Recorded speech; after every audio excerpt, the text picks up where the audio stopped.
Arch it again. Now we can look at the balance points for the hips.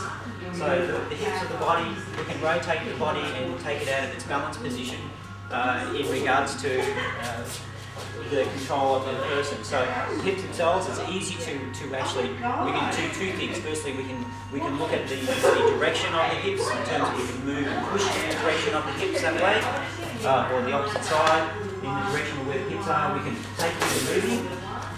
We also can do a rotation for the hips, whereas if we grab the hips, we can rotate and turn the body around and push the person out. So we've got those two things, pushing down here on the hip point, pulling through on the other, pushing down and pulling at the same time, we'll get a rotation for the person and allows us to take the person out. So the hips are quite good in we can push in the line of the hip, take the person out, rotate the person and cause the body to go out. And we can also cause the body, by pushing down and in, cause the body to come forward and break its movement that way, which allows us then to take the head, take the shoulders, we can rotate the body, drop through the body, do whatever we want to do in terms of taking the balance position of the body out. So hips are a very, very important part of the balance and breaking the balance of the body. Again, back on the hips. One thing we also need to be looking at is that we can use a combination with the hips in terms of the shoulder. So we can use the shoulder in addition to the hip to be able to give us a better rotation to break the balance of the body.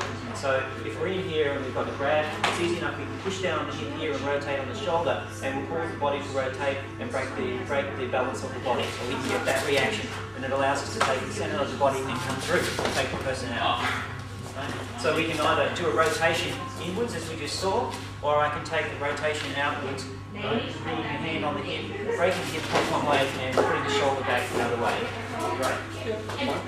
Right, so we do it from either side. We're in here, take it down from here, hip on the shoulder, push the shoulder, takes that, rotates the person out. So you can see it's very simple to rotate and take the body out. Right, so we can step through and take him as well. So you just come through, grab, push down through here, rotate and pull something down. Thank you. Work through the hip balance points now. Hip through, it rotates through. If I push down through, I break my partner's balance with great ease. If I add angulation, I bring him down with ease. If I add circular action, I bring him down with ease. If I grab through the hip, I can break him down with ease.